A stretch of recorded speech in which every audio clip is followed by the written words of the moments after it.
الحمد لله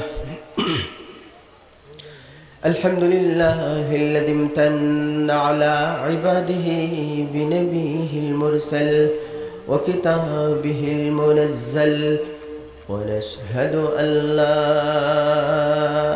إله إلا الله وحده لا شريك له، لا وزير له ولا نذير له ولا مشير له ولا معين له، ونشهد أن محمدًا عبده ورسوله، صلى الله تعالى عليه وعلى آله وأصحابه أجمعين. أما بعد، فأعوذ بالله من الشيطان الرجيم. بسم الله الرحمن الرحيم. يا أيها الذين آمنوا توبوا إلى الله توبة نصوحا، عسى ربكم أن يكفر عنكم سيئاتكم ويدخلكم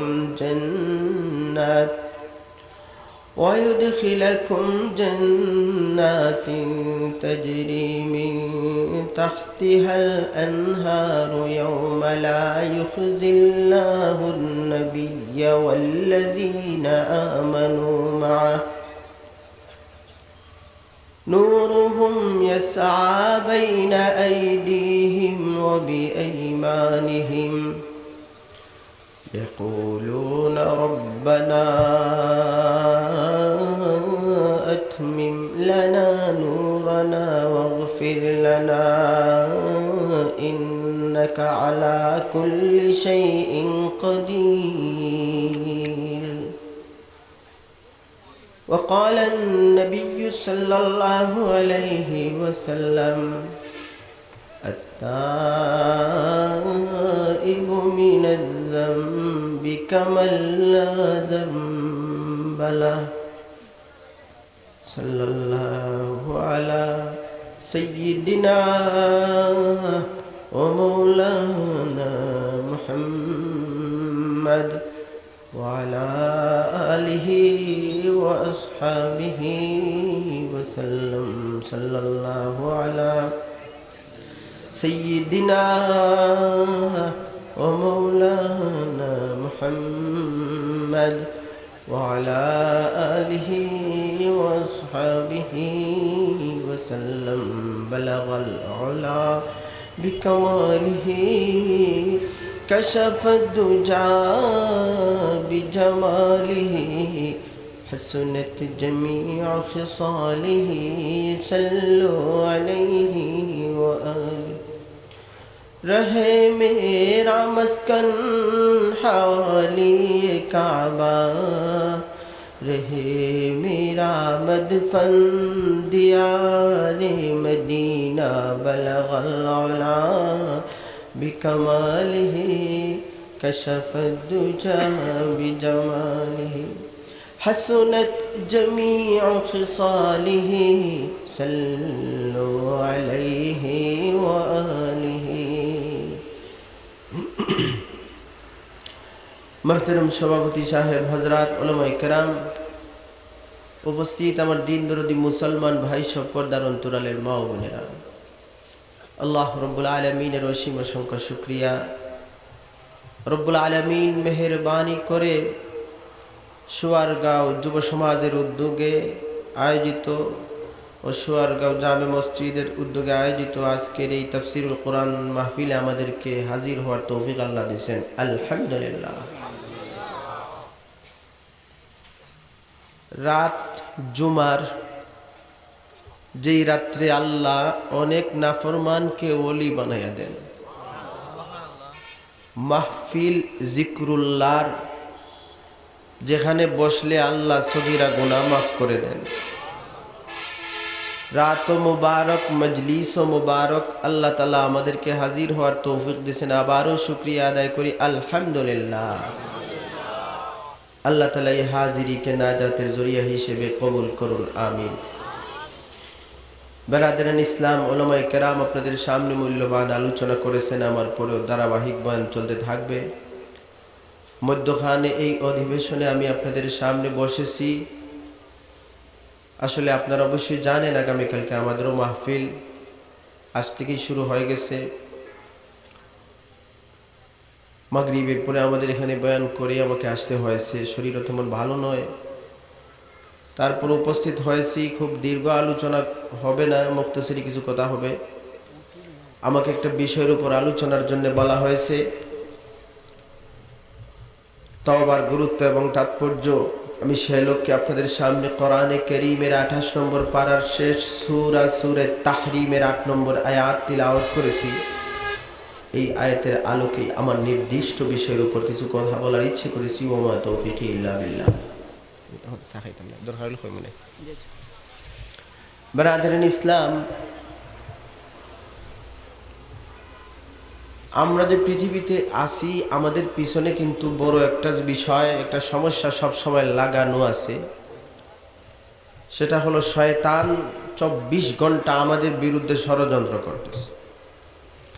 শয়তানের একটাই উদ্দেশ্য, যে কোনোভাবেই আমাদেরকে গুনাহসহ কবরে পাঠায় দেওয়া। শয়তান যদি আমাদেরকে গুনাহসহ কবরে পাঠায় দিতে পারে, তাইলেই মনে করে সে সফল হয়েছে। 24 ঘন্টা তার একটাই চিন্তা, মানুষকে গুনাহসহ কিভাবে কবরে পাঠানো যায়। শয়তানের ভিতরে এই চিন্তাটা কেন ঢুকলো? ভাইরা আমার, যখন আল্লাহ রাব্বুল আলামিন আদম আলাইহিস সালামকে সিজদা না করার জন্য শয়তানকে বিতাড়িত করেছিলেন, ওই দিন শয়তান আল্লাহর সাথে কিছু কথা বলেছিল। কোরআন শরীফ এই কথাগুলোর আলোচনা আল্লাহ করেছেন। আমি সেদিকে যাব না, শুধু একটা কথা বলি। শয়তান সেদিন যে কথাগুলো আল্লাহর সাথে বলেছিল, এর মধ্যে একটা ছিল তার চ্যালেঞ্জ। আল্লাহকে সে একটা চ্যালেঞ্জ করেছিল, বলেছিল, আল্লাহ আপনার ইজ্জতের কসম করে আমি বলতেছি, আপনার বান্দাদেরকে আমি গোমরা করে দিব, পথ ভ্রষ্ট করে দিব, জাহান্নামের পথে পাঠায় দিব। বলেন নাউযুবিল্লাহ। قال فبعزتك لأغوينهم أجمعين। ভাইরা আমার, শয়তান যখন এই ধরনের চ্যালেঞ্জ রব্বুল আলামিনকে করলো, আল্লাহ আপনার ইজ্জতের কসম করে বললাম, আপনার বান্দাদেরকে আমি গোমরা করে দিব, তখন রব্বুল আলামিন তার চ্যালেঞ্জের জবাবের মধ্যে বললেন, আমার বান্দা যত গুনাই করে না কেন, ভুল বুঝে যদি আমার কাছে আসে, খালেস তওবা করে নেয়, আমি আমার ইজ্জতের কসম করে আমিও বললাম, আমার বান্দাকে আমি মাফ করে দিব। ভাইরা আমার, এখানে চ্যালেঞ্জ এবং পাল্টা চ্যালেঞ্জ। শয়তান আল্লাহর ইজ্জতের কসম করে বলেছে, আমাদেরকে নাফরমান বানিয়ে দিবে, গুনাহসহ কবরে পাঠিয়ে দিবে, জাহান্নামের রাস্তায় উঠাইয়া দিবে। আল্লাহ ইজ্জতের কসম করে জবাব দিছেন, আমাদেরকে মাফ করে দিবেন। এই দুইটা জিনিসের কারণে দুইটা বিষয় আমাদের সামনে আছে। এক নম্বর হলো, শয়তান তার চ্যালেঞ্জ অনুযায়ী 24 ঘন্টা আমাদের পিছনে লেগে আছে, কিভাবে নাফরমান করে দুনিয়া থেকে পাঠানো যায়। আর আল্লাহ তাআলাও 24 ঘন্টা তওবার দরজা খুলে দিয়েছেন, কিভাবে গোলামকে মাফ করে পাক সাফ করা যায়। শয়তানও 24 ঘন্টা ষড়যন্ত্র করতেছে, কিভাবে আমাদেরকে গুনাহসহ দুনিয়া থেকে বিদায় করা যায়। আল্লাহও 24 ঘন্টা তওবার দরজা, মাফির দরজা খুলে দিয়ে গোলামকে গুনাহমুক্তভাবে কবরে যাওয়ার জন্য দরজা খুলে দিয়েছে। ভাইরা আমার, দুনিয়াতে যদি আপনি কোনো মন্ত্রীর সাথে দেখা করতে যান, আপনি সকালবেলা গেছেন, গিয়ে দেখেন স্যার ঘুমে আছে। সচিব বলতেছে স্যার এখন উঠবেন না, পিএস বলতেছে স্যার এখন ঘুমে, এখন দেখা হবে। দুপুরে গেছেন, সে বলতেছে স্যার একটা মিটিংয়ের জন্য রেডি হচ্ছেন, এখন দেখা করা যাবে না। 3টার দিকে গেলেন, সে বলে স্যার জরুরি একটা মিটিংয়ে আছেন, এখন কথা বলা যাবে না, আসর পরে আসবা। আসরের পরে কোনো রকম গিয়ে আপনি দেখা করেছেন, কিছু কথা বলেছেন, অর্থাৎ আপনার কথা বলার জন্য, ওনার সাথে দেখা করার জন্য, কথা বলার জন্য অনেক পেরেশানি বুক করতে হয়েছে, অনেক টাইম নষ্ট করতে হয়েছে।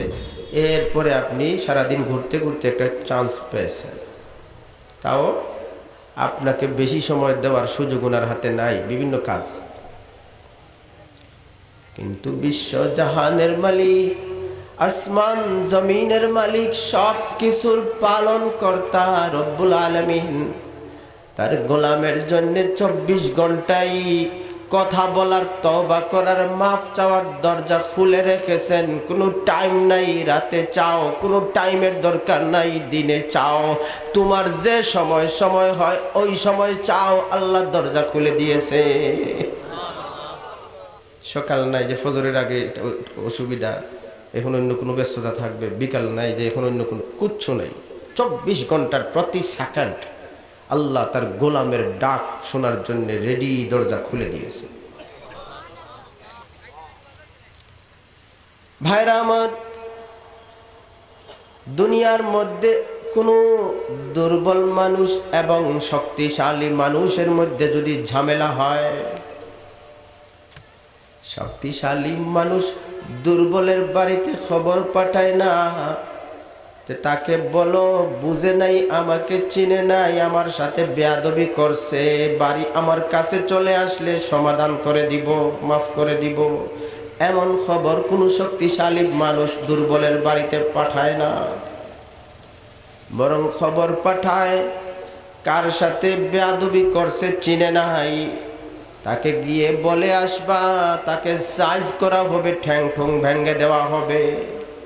শক্তিশালী মানুষ এই ধরনের খবরই পাঠায়, হুমকি দিয়ে খবর পাঠায়, ঠিক কিনা? কোনো শক্তিশালী মানুষ দুর্বলের বাড়িতে এইভাবে খবর পাঠায় না যে সে তো আমাকে চিনে নাই, আসলে গন্ডগোল করছে, গিয়ে বলবা যাতে চলে আসে আমার কাছে, এটা সমাধান দিয়ে দিব, মাফ করে দিব। এমন খবর কেউ পাঠায়? খবর পাঠায় কার সাথে গন্ডগোল করছে চিনে নেই, তাকে গিয়ে বলে আসবা, তাকে সাইজ করা হবে। কিন্তু বিশ্ব জাহানের মালিক রব্বুল আলামিন তার গোলামকে নিজের ডাকা শুরু করে দিয়েছেন, নিজের দাওয়াত দেওয়া শুরু করে দিয়েছেন। ইয়া আইয়ুহাল্লাযীনা আমানু তুবু ইলাল্লাহি তাওবাতান নাসুহা। রব্বুল আলামিন তার বান্দাকে নিজের ডাকা আরম্ভ করছেন, বান্দা তুমি মাফ চাওয়ার জন্য আল্লাহর কাছে আসো, তোমার গুনাহ মাফির ব্যবস্থা হবে। মানুষ মাফ করার জন্য দাওয়াত দেয় না, বরং খবর দেয়, হুমকি দিয়ে খবর দেয়। আল্লাহ মাফ করার জন্য বান্দাকে দাওয়াত দেন, বলেন সুবহানাল্লাহ। ভাইরা আমার, যেখানে এই কথা বলার ছিল, আমার খাও, আমার আলো বাতাস ভোগ করো, আমার নেয়ামতে ডুবে আসো, আর আমার ওই নাফরমানি যখন করেছো, তাইলে তোমাদের সাথে আমার কোনো কানেকশন নাই, তোমাদের কোনো কথা আমি শুনবো না। এই ধরনের কথাই তো আল্লাহ চাইলে বলতে পারতেন, কিন্তু ওই জায়গায় দেখা যায় এই ধরনের কথা নয়, বরং নিজের ডেকে ডেকে বলতেছেন তুমি তওবা করো, রবের কাছে তওবা করো, মাবুদের কাছে তওবা করো, খালেস তওবা করো, তোমার গুনাহ আল্লাহ মাফ করে দিবে। ভাইরা আমার, এই ডাক শুনে কোনো মানুষ যদি নিজের গুনার উপর লজ্জিত হয়ে যায়, তওবা করার চিন্তা করে, আমি এখানে একটা কথা বলি, আমাদের কমই বেশি সবারই গুনাহ আছে। আর যে কোনো সময় দুনিয়া থেকে আমরা চলেও যেতে পারি। কার কখন কিভাবে মরণ আসবে কেউ জানে না, কোন বয়সে মরবে তাও জানে না। আমাদের দেশে এমন কোনো দিন নাই যেদিন অন্তত 10-12 জন মানুষ রোড অ্যাক্সিডেন্টে মারা যাচ্ছে না। তো গুনাহ নিয়ে আমরা আছি, আর যে কোনো সময় মরব। আর ওই হালতের মধ্যে আল্লাহ আমাদেরকে ডাকতেছেন। গুনাহ নিয়ে কেউ কবরে গেলে কবর থেকেই দুজখের শাস্তি শুরু হয়ে যাবে। আর এমন হালতে গুনাহ নিয়ে চলতেছি, আর ওইদিকে আল্লাহ আমাদেরকে ডাকতেছেন, আসো গোলাম তওবা করো, মাফ করা হবে। বলেন সুবহানাল্লাহ। ভাইরা আমার, এই ডাকে জবাব দিয়ে কোনো আল্লাহর বান্দা যদি তাওবার নিয়ত করে, রব্বুল আলামিন তখন এত খুশি হয়ে যান, নিয়ত করার সাথে সাথে এত খুশি হয়ে যান। আমার নবী হাদিসের মধ্যে একটা উদাহরণ দিয়েছেন, সংক্ষেপে আমি বলি। একটা লোক মরুভূমির সফরে রওনা দিয়েছে উট সাথে। উটের মধ্যে তার খাবার, পানি, প্রয়োজনীয় জিনিস। চলতে চলতে অনেক দূর যাওয়ার পরে ক্লান্ত হয়ে উট থেকে নেমে কিছু সময়ের জন্য বিশ্রাম করতেছে। বাড়ি নাই, ঘর নাই, কিচ্ছু নাই এমন জায়গায়। চোখটা লেগে গেছে। চোখ খোলার পরে দেখে উট নাই। খানি পানি জিনিস নিয়ে উট পালায় গেছে। ও আমার ভাই, কোনো বাড়ি নাই, ঘর নাই, পানি নাই, খানি নাই, কিচ্ছু নাই, এমন হালতে উটের সাথে সব ছিল। উট নিয়ে চলে গেছে। লোকটা পেরেশান, আরে উট না পাইলে তো আমার মরা ছাড়া গতি নাই। সারাদিন পাগলের মতো এই উট খুঁজতেছে, উট তো আর পায় না। সারাদিন খুঁজতে খুঁজতে এক সময় নিরাশ হয়ে গেছে যে আমি মনে হয় আর এই উট পাবো না। এই উট না পেলে তো আর মরণ ছাড়া গতি নাই। একটা ডুব পানি আমার সাথে নাই, মরুভূমিতে কোথাও কোনো ব্যবস্থা নাই। মরণের চিন্তায় এক জায়গায় পড়ে গেছে। বুঝতেছে আর কষ্ট করে লাভ নেই, এখানেই যা হয় হবে, মরেই যাব। চোখ বন্ধ করে পড়ে আছে। হঠাৎ তার চোখ খুলেছে। ও ভাই আমার, ওই সময় চেয়ে দেখে যে উটকে সারাদিন পাগলের মতো খুঁজছিল, ওই উট সব কিছু নিয়ে তার চোখের সামনে দাঁড়িয়ে আছে। আমার নবীজি এই উদাহরণটা দিয়ে বলতেছেন, আল্লাহু আশাদ্দু ফারহাম বিতাওবাতি আহাদিকুম মিন আহাদিকুম বিযাল্লাতিহি ইযা ওয়াজাদাহা।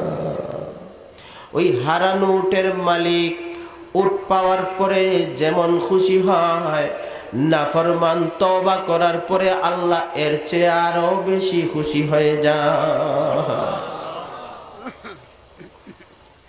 ভাইরা আমার, বান্দা গুনাহ করেছে, তওবার জন্য হাত উঠিয়েছে, রব্বুল আলামিন এইভাবে খুশি হলেন।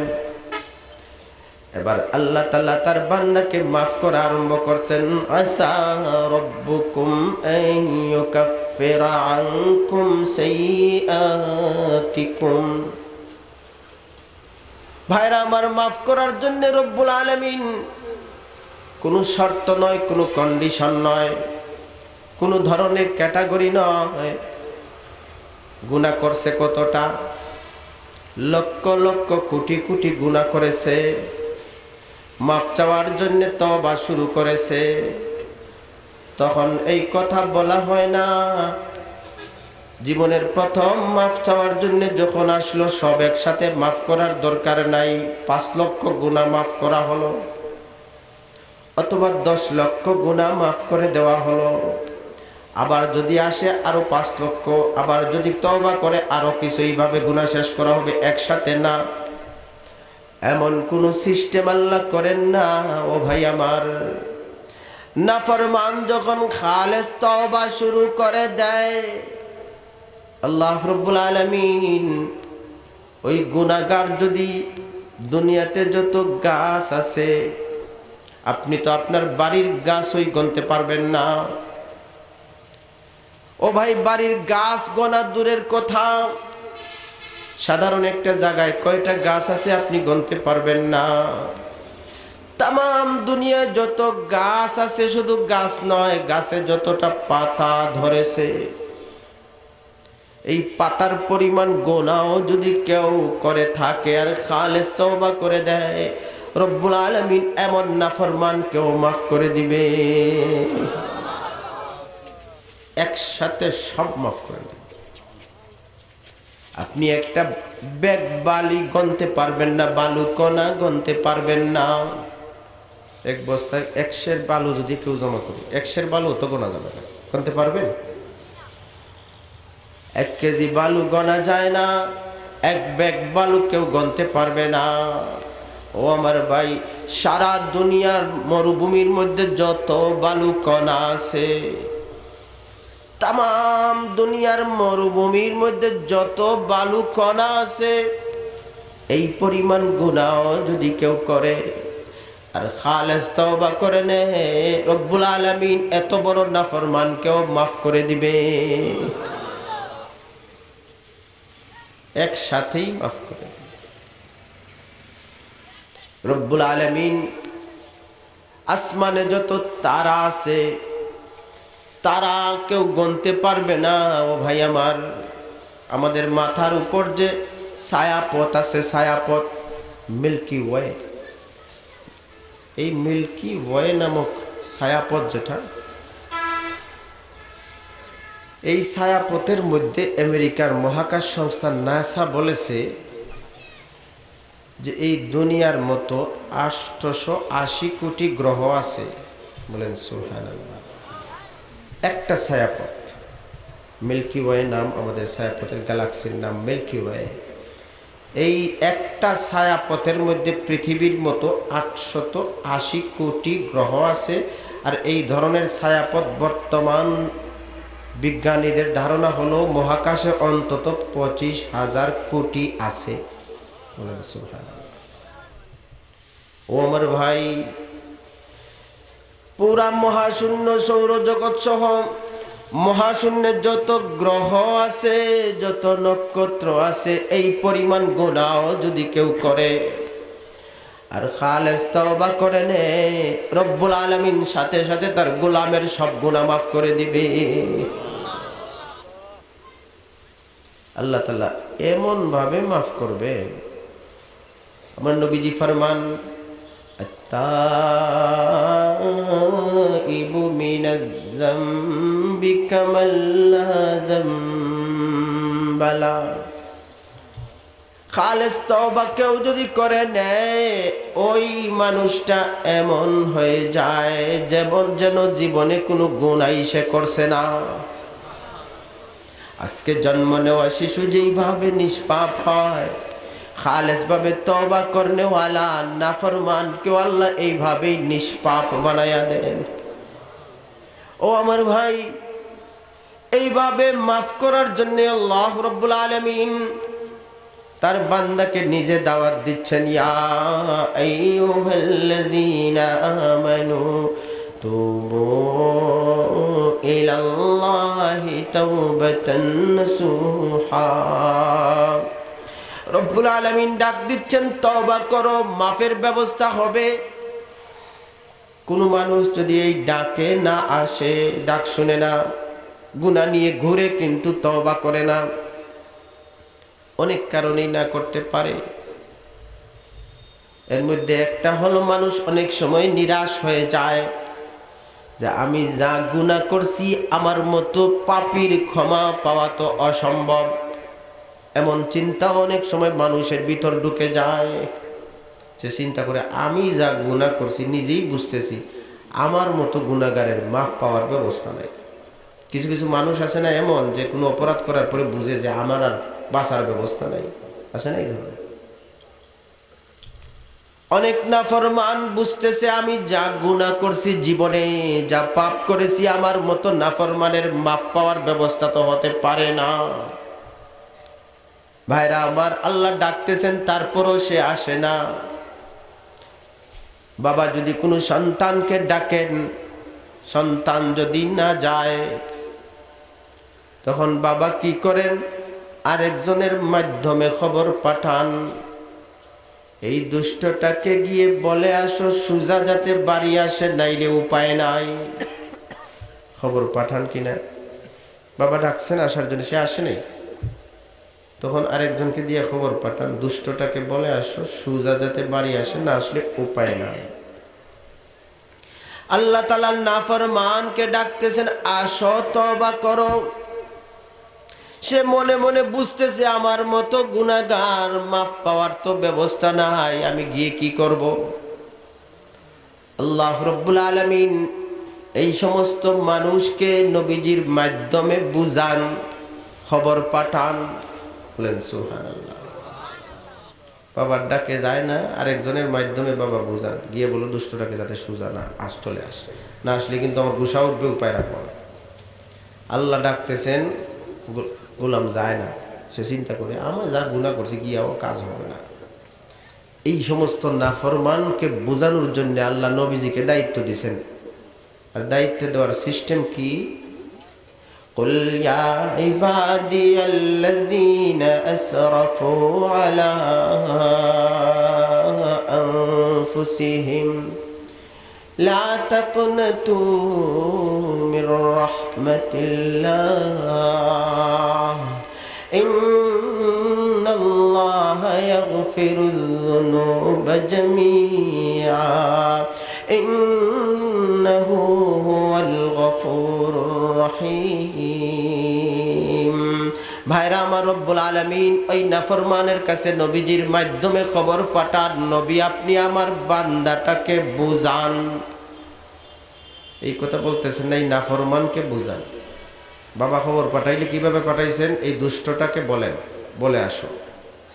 আল্লাহ নবীকে এই কথা বলতেছেন না, এই নাফরমানটাকে বুঝান, বরং আল্লাহ নবীজিকে বলতেছেন আমার গোলামটাকে আপনি বুঝান। বলেন সুবহানাল্লাহ। কথাগুলোর সিস্টেম দেখেন, কত দরদ গুনাহগারের প্রতি, যে আল্লাহর খাইলো আবার আল্লাহরই নাফরমানি করলো। এই ধরনের নাফরমানের উপর রাগ করে আল্লাহ কথা বলতেছেন না। আল্লাহ নবীকে দায়িত্ব দিয়েছেন, নবী আপনি আমার বান্দাটাকে একটু বুঝান। বাবাও খবর পাঠাইতেছেন, দুষ্টটাকে বলে আসো, সুজা যাতে আসে, বাড়ি আসে, নাইলে উপায় নাই। আল্লাহ নাফরমান গোলামের কাছে যখন খবর দিচ্ছেন, নবীজিকে দায়িত্ব দিচ্ছেন আপনি আমার বান্দাকে একটু বুঝান, বলেন সে বুঝতেছে তার মাফ নাই, আপনি বলেন আমার কাছে যাতে চলে আসে, আমার রহমত থেকে যাতে নিরাশ না হয়, সব গুনাহ মাফির ব্যবস্থা আছে। قل يا عبادي الذين أسرفوا على أنفسهم لا تقنطوا من رحمة الله إن الله يغفر الذنوب جميعا إنه هو الغفور الرحيم। ভাইরা আমার, রব্বুল আলামিন ওই মানুষদেরকে নবীজির মাধ্যমে বুঝাইতেছেন যারা নিজে বুঝতেছে মাফ নাই। আল্লাহ বলেন তুমি বুঝলে কি হবে, আসো আমার দরবারে, তোমার মাফির ব্যবস্থা আছে। ও আমার ভাই, এই ধরনের নাফরমান যখন আল্লাহর দরবারে পড়ে গেল, জিন্দগির গুনার উপর লজ্জিত হয়ে তওবা শুরু করে দিল, আল্লাহ রাব্বুল আলামিন তখন এই গোলামকে মাফ তো করেন, ঢালাও ভাবে তো মাফ করেন, আগে বলেছি। মাফ করার সাথে সাথে আরো কিছু কাজ করেন। ফেরেশতাদেরকে অর্ডার দেওয়া হয়, আমার গোলাম যে নাফরমানি করেছিল,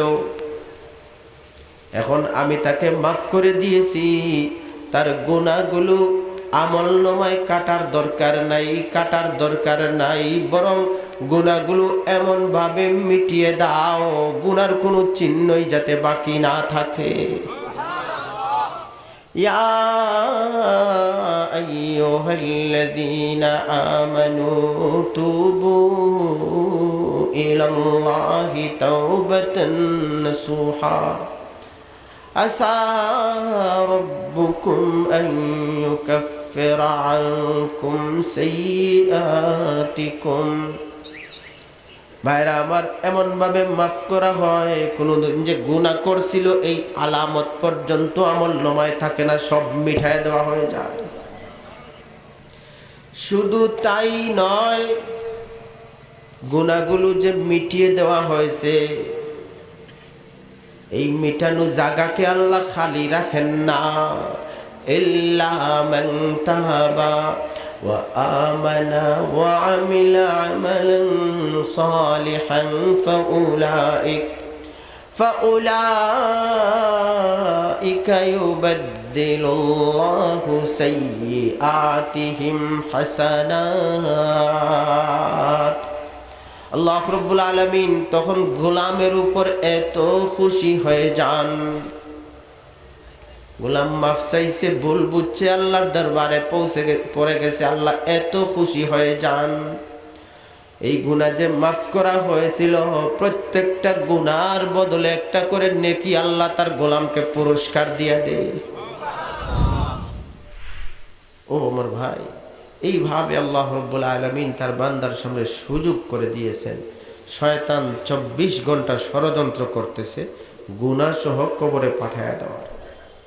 আল্লাহ 24 ঘন্টা তার গোলামকে গুনাহ থেকে মুক্ত হওয়ার দরজা খুলে দিয়েছেন। আর শুধু গুনাহ থেকে মুক্তি না, যখন বান্দা খালেস তওবা করা আরম্ভ করে দিল, আল্লাহ ডালাওভাবে সব গুনাহ মাফ করে দেন। প্রত্যেকটা গুনাহকে আমলনামা থেকে মিঠাইয়াও দেন, প্রত্যেকটা গুনার বদলে একটা করে নেকি পুরস্কারও দিয়ে দেন। ও আমার ভাই, এমন অবস্থা যখন আমাদের সামনে, তখন আমরা শয়তানের ধোঁকায় গুনাহ করলেও গুনাহ নিয়ে চলার সাহস করা তো ঠিক হবে না, কারণ যে কোনো সময় কবরে চলে যেতে পারি। গুনাহ নিয়ে রাত কাটালে হবে না, ফজরের আগে লাশ হয়ে যেতে পারি। গুনাহ নিয়ে দিন কাটালে হবে না, বিকালের আগেই কবরে চলে যেতে পারি। গুনাহ নিয়ে কবরে যাওয়ার সাহস না করে বরং আল্লাহ তাআলার ডাকে জবাব দিয়ে খালেস তওবা করে নেওয়ার দরকার, ঠিক কিনা? তওবা ছাড়া চলা মানে গুনাহ নিয়ে চলা, গুনাহ নিয়ে চলা মানে যে কোনো সময় মরলেই জাহান্নামের শাস্তি শুরু হয়ে যাওয়া। তওবা ছাড়া চলা মানে গুনার বোঝা নিয়ে চলা, গুনার বোঝা নিয়ে চলা মানে যে কোনো সময় কবরে গিয়েই জাহান্নামের শাস্তি শুরু হয়ে যাওয়া। এমন একটা ঝুঁকিপূর্ণ অবস্থায় গুনাহ নিয়ে যদি কেউ চলে, তাইলে উপায় নাই। আমাদেরকে মনে রাখতে হবে যে কোনো টাইমে যে কোনো মানুষ দুনিয়া ছাড়বে, সুতরাং গুনাহ নিয়ে নয়, গুনাহ থেকে মুক্ত হয়ে যাওয়ার ব্যবস্থা করব। রাজি আছি না ইনশাআল্লাহ? সেজন্যই আমরা খালেস তওবা করব, নির্ভেজাল তওবা করব। সবাই রাজি আছি তো ইনশাআল্লাহ? তো নির্ভেজাল তওবা করতে হলে আরো দুইটা কথা বলতেই হবে। অনেক মানুষ মনে করে তা তওবা করার দরকার, যা গুনাহ করছি মরলে তো উপায় নেই, কিন্তু কিছু জিনিসের কারণে তওবা করার হিম্মত হয় না, সাহস রাখতে পারে না, তওবা করার মতো মানসিক শক্তি থাকে না। সেই জন্য সম্পূরক হিসেবে কয়েকটা কথা আমি বলি। প্রথম কথা হলো তওবা যে কি তওবা সেটা বোঝার দরকার। তওবা কিন্তু খালেস তওবা হতে হবে। আল্লাহ সব গুনাহ কোন তওবায় মাফ করবেন? খালেস খাঁটি তওবার মাধ্যমে মাফ হবে, ভেজালি তওবায় মাফ হবে না, ঠিক কিনা? সেই জন্য প্রথম কথা হলো খালেস তওবা কাকে বলে? ও ভাই আমার, কয়েকটা জিনিস যে তওবার মধ্যে ফিট থাকবে সেটাই খালেস হবে। এক নম্বর হলো গুনার উপর লজ্জিত হয়ে তওবা করতে হবে। 2 নম্বর হলো ভবিষ্যতে না করার অঙ্গীকার করতে হবে যে আল্লাহ ভুল করেছি আর করব না। 3 নম্বর কথা হলো কোনো মানুষের হক যদি কেউ নষ্ট করে থাকে, মনে করুন জায়গা দখল করছে, জমি দখল করছে, টাকা মারছে, ইজ্জত আবরু নষ্ট করছে, কোনো মানুষের হক নষ্ট করার গুনাহ যার সাথে ঝামেলা করছো সে মাফ না করলে সারা জীবন তওবা করলো, এই তওবা খাঁটি হবে না, মাফ হবে না। মনে থাকবে না ইনশাআল্লাহ? এটা আমাদের সমাজে খুব বেশি দেখা দিছে, কেউ এটা গুরুত্ব দেয় না। মানুষের হক অত্যন্ত মারাত্মক ব্যাপার স্যাপার।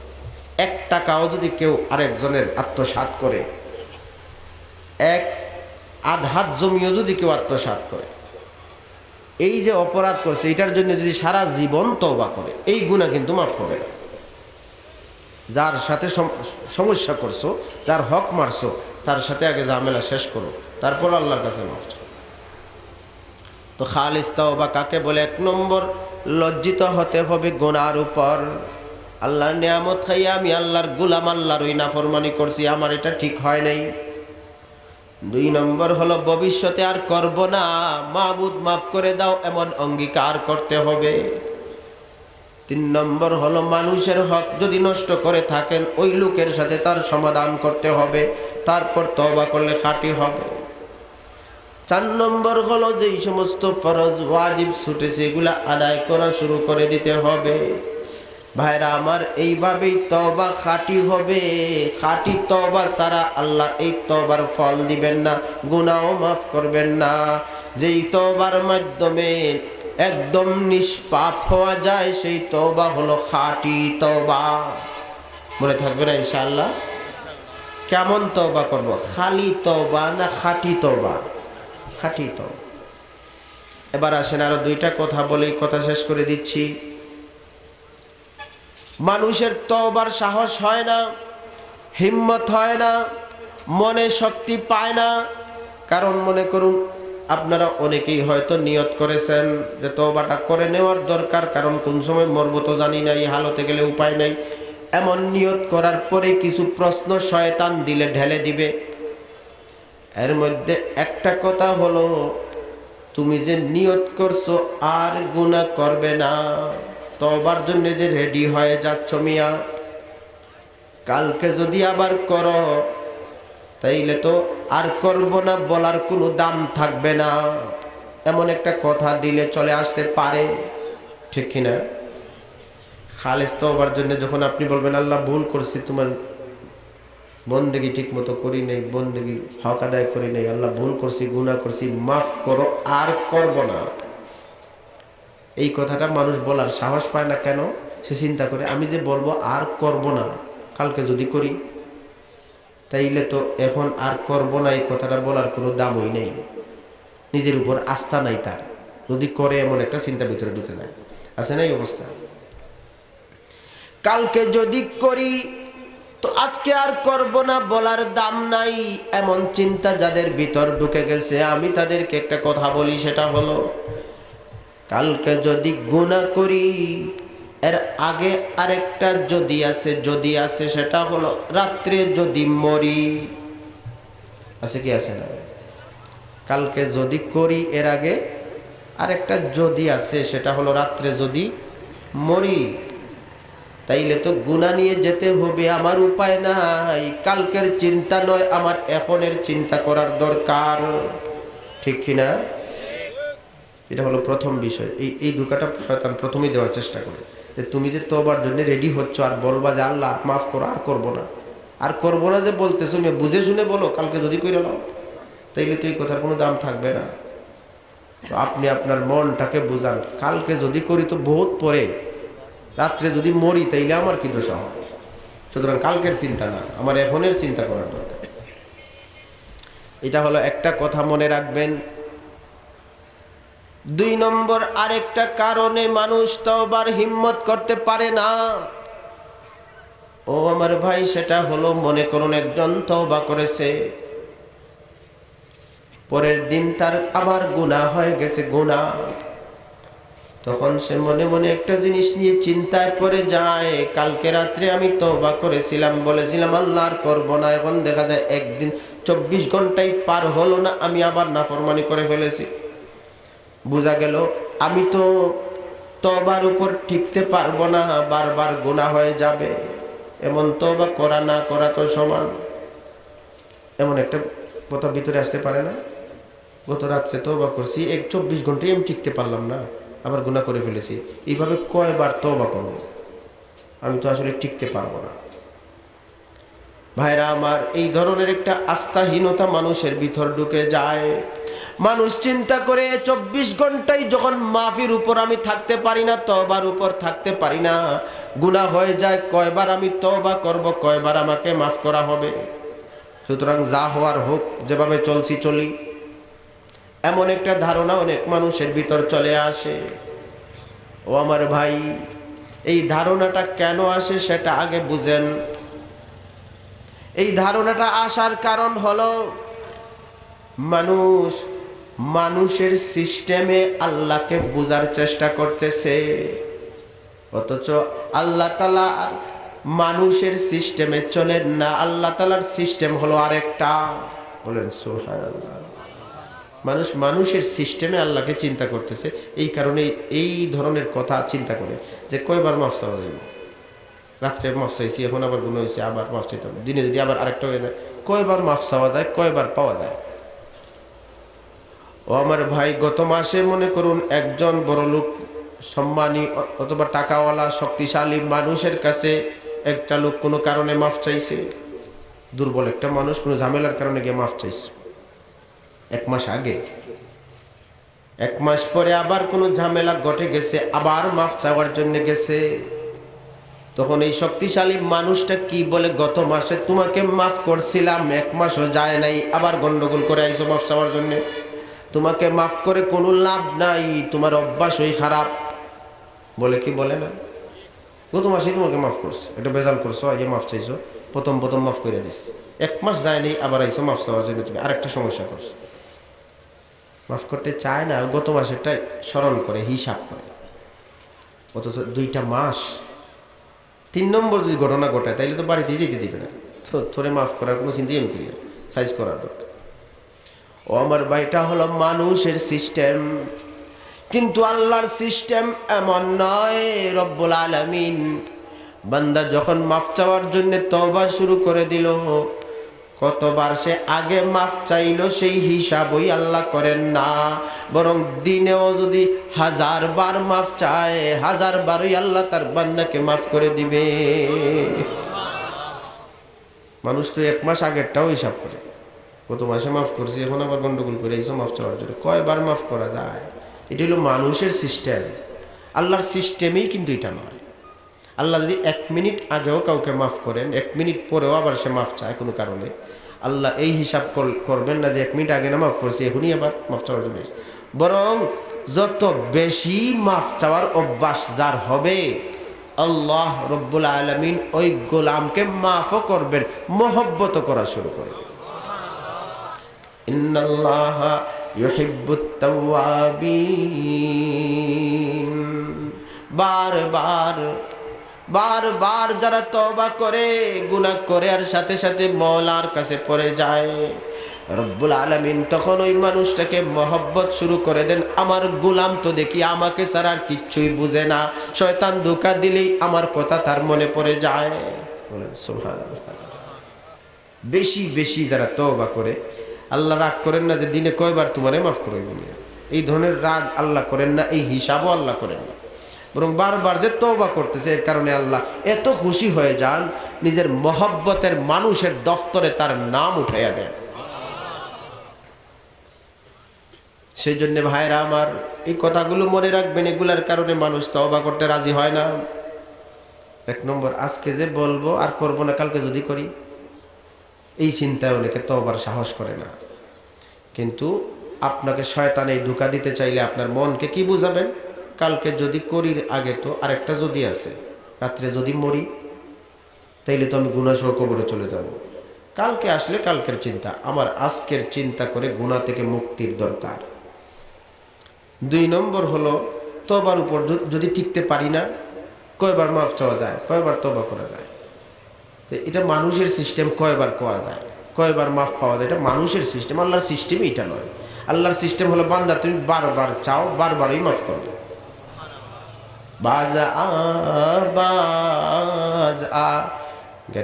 কাফির বুতপুরস্তি বাজা এই दरगाह नाम दिनेस्त सदबार अगर तौबा शिकस्ती बाजा बाजा। ও আমার ভাই, সেজন্যে মরণের কথা স্মরণ করে, কোন দিন কবরে চলে যাব এই কথা মনে করে, গুনাহ নিয়ে চলার সাহস বাদ দিয়ে গুনাহ থেকে মুক্তির জন্য খালেস তওবা করে নিব। রাজি আছি না ইনশাআল্লাহ? বয়স কত, শরীরের কন্ডিশন কি, এটা চিন্তা করবেন না। যে কোনো বয়সী মানুষ দুনিয়া ছাড়তেছে, প্রতিদিন এমন ঘটনা, যুবকদের লাশ সামনে দেখতেছে। সেজন্যই মরণের কথা চিন্তা করে, গুনাহ নিয়ে যে চলতেছি, কোন দিন কবরের বাসিন্দা হব, এই চিন্তাটা করে আল্লাহ যখন এইভাবে সুযোগ সুবিধা আমাদেরকে দিচ্ছেন, সুতরাং আমরা খালেস তওবা করে গুনাহ থেকে পাক সাফ হয়ে যাব। রাজি আছেন ইনশাআল্লাহ? ও আমার ভাই, এতক্ষণ যে আলোচনা আমরা শুনলাম, তওবার প্রসঙ্গে যেই কথাগুলো শুনলাম, সব কথার সারাংশ হিসেবে আমি 3টা কথা বলে দেই। এই ওয়াজের উপর আমরা 3 ভাবে আমল করতে হবে। এই ওয়াজ শোনার পরে আমাদের করণীয় 3টা। 1 নম্বর করণীয় হলো খালেস তওবা করে নিব, তারিখ নয়, এখনই তওবা করার জন্য রেডি হয়ে যাব। রাজি আছেন ইনশাআল্লাহ? 1 নম্বর হলো খালেস তওবা করে নিব। 2 নম্বর হলো গুনাহ থেকে বাঁচার আপ্রাণ চেষ্টা করতে থাকব, গুনাহ থেকে বাঁচার আপ্রাণ চেষ্টা করব। 3 নম্বর হলো যদি হয়েই যায় তাহলে সাথে সাথে আবার তওবা করে নিব। রাজি আছেন ইনশাআল্লাহ? এই 3টা জিনিসই আমি আপনাদের সামনে রাখতেছি। 1 নম্বর খালেস তওবা করে নিব, 2 নম্বর গুনাহ থেকে বাঁচার আপ্রাণ চেষ্টা করব, 3 নম্বর যদি হয়েই যায় তাইলে আবার কয়বার করছি মাফ চাইছি এগুলো না, সাথে সাথে আল্লাহর কাছে তওবা করে নিব। ও আমার ভাই, এমন সিস্টেমে যদি আমাদের জীবন চলতে থাকে, খালেস তওবা করে নেয়, গুনাহ থেকে বাঁচার আপ্রাণ চেষ্টা করে, গুনাহ হলেই তওবা করে, এমন সিস্টেমে যে মানুষের জিন্দেগি চলতে থাকবে, হঠাৎ যদি এই মানুষটা পৃথিবী ছেড়ে চলে যায়, কিয়ামতের কঠিন দিনে যখন রব্বুল আলামিনের দরবারে হাজির হবে, তার আমলনামা যখন খোলা হবে, দেখা যাবে আমলনামায় গুনাহ বলতে কিচ্ছু নাই, কোনো গুনাহই নেই। কারণ গুনাহ করার পরই তওবা করছে, আর তওবার পরে গুনাহ তো মাফ হইছে, প্রত্যেকটা গুনার বদলা নেকি পুরস্কার পেয়েছে। ভাইরা আমার, আমলনামা খোলার পরে দেখা যাবে আমলনামায় গুনাহ বলতে কিচ্ছু নাই। রব্বুল আলামিনের অর্ডার হবে, তাইলে আমার বান্দার হিসাবও নাই, বেহিসাব জান্নাতে যাবে। সেজন্য আমার ভাই, আমরা এই 3টা করণীয়ের উপর আমাদের জিন্দেগি কাটাতে হবে। 1 নম্বর খালেস তওবা করে নেওয়া, 2 নম্বর গুনাহ থেকে বাঁচার আপ্রাণ চেষ্টা করা, 3 নম্বর যদি হয়েই যায় তাইলে আবার তওবা করে নেওয়া। রাজি আছেন ইনশাআল্লাহ? এই 3টা জিনিসের উপর কেউ যদি চলতে পারেন, বেহিসাব, হিসাব ছাড়াই জান্নাতে যাওয়ার ব্যবস্থা। আল্লাহ তাআলা আমাদেরকে কথাগুলো বোঝার আমলের তৌফিক দান করুন, আমিন। ওয়া আখিরু দাওয়ানা আলহামদুলিল্লাহি রাব্বিল আলামিন। দোয়া করলে মাহফিল এলোমেলো হয়ে যেতে পারে।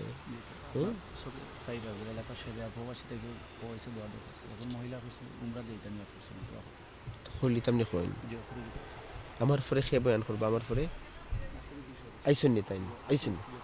আচ্ছা বসা, মুখতাসার দোয়ার জন্য বলা হচ্ছে, তো আমরা মুখতাসার দোয়া করে নেই, আর তওবার নিয়তটাও করে নেই। জুমার রাত, তওবা কবুলের রাত, মুখতাসার তওবাও করে নেই। আস্তাগফিরুল্লাহ ইন্নাল্লাহা গফুরুর রহিম, আস্তাগফিরুল্লাহ ইন্নাল্লাহ, আস্তাগফিরুল্লাহাল্লাযী লা ইলাহা ইল্লা হুয়াল হাইয়ুল কাইয়্যুম ওয়া আতুবু ইলাইহি, লা হাওলা ওয়া লা কুওয়াতা ইল্লা বিল্লাহিল আলিয়্যিল আযীম। আল্লাহুম্মা আমিন।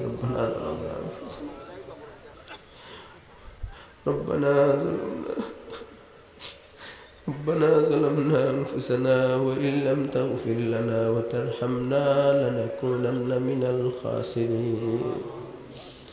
أي رب العالمين, يا الله, গুনার বোঝা লইয়া চলতেছি, কোন দিন জিন্দগি শেষ হয়ে যাব জানি না।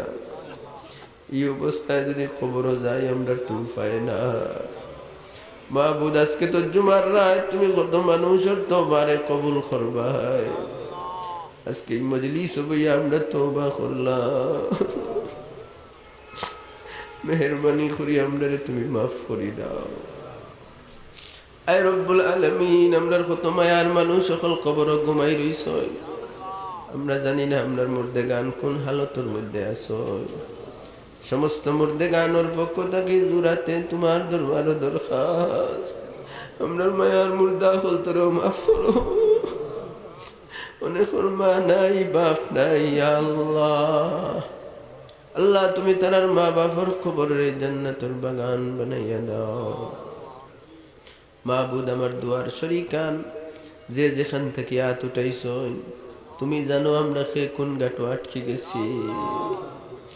অনেক মানুষ অভাবর কষ্টত আছে, অনেক মানুষ পারিবারিক বিশৃঙ্খলার মধ্যে পড়ে গেছে, অনেক মানুষ অসুস্থ অবস্থায় কষ্টের মধ্যে দিন কাটাইতেছে। দয়ার আল্লাহ আমরা যে যেন আটকে গেছি তুমি আমরারে উদ্ধার করো। তুমি সারা কারো কাছে করি মুরুদ, তুমি সারা কে বুঝিবে আমরা রিবে। আয় আল্লাহ তোমার বন্দা বলতে বড় আশা করি মাহফিলের ব্যবস্থা করছো। আয় আল্লাহ যে যেভাবে শরীক হইছেন টাকা পয়সা দিয়া, শ্রম দিয়া, সময় দিয়া, দেশ থাকি বিদেশ থাকি, আল্লাহ সমস্তরে তুমি দুনিয়া আখিরাতের মধ্যে শান্তি দাও। যে যে নিয়তে শরীক হইছেন তামামর নেক নিয়তরে পুরা করে দাও।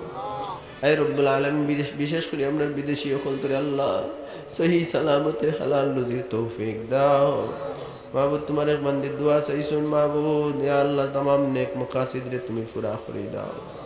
আল্লাহ আমরার পক্ষ থেকে অসীম অসংখ্য দুরুদ আর সালাম জিন্দা নবী হায়াতুন নবী রহমতুল লিল আলামিনের দরবার পৌঁছাইয়া দাও।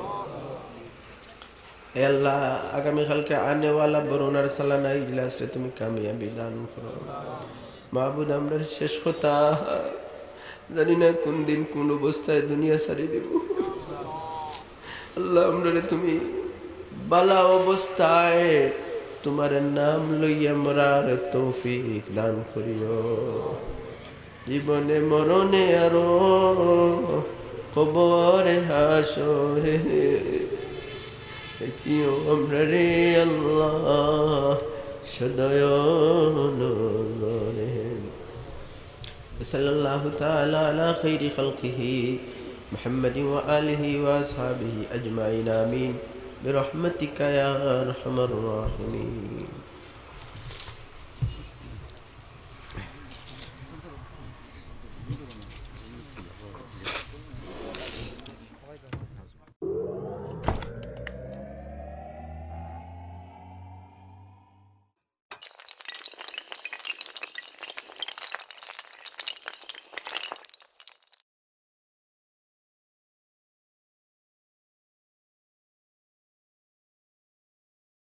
তুমি কি দেখো না আমি কি সুন্দর খুঁটিবিহীন একটা ছাদ বানিয়ে দিয়েছি তোমার জন্য। সুবহানাল্লাহ। কোনো খুঁটি নাই, মুখ থেকে ফিনকি দিয়ে রক্ত বের হয়ে গেল। আকাশটাকে সুসজ্জিত করার জন্য মহান রব্বুল আলামিন এমন সুন্দর করে জাইন করেছেন, সুসজ্জিত করেছেন। ওয়া লাকাদ যায়্যানাস সামাআ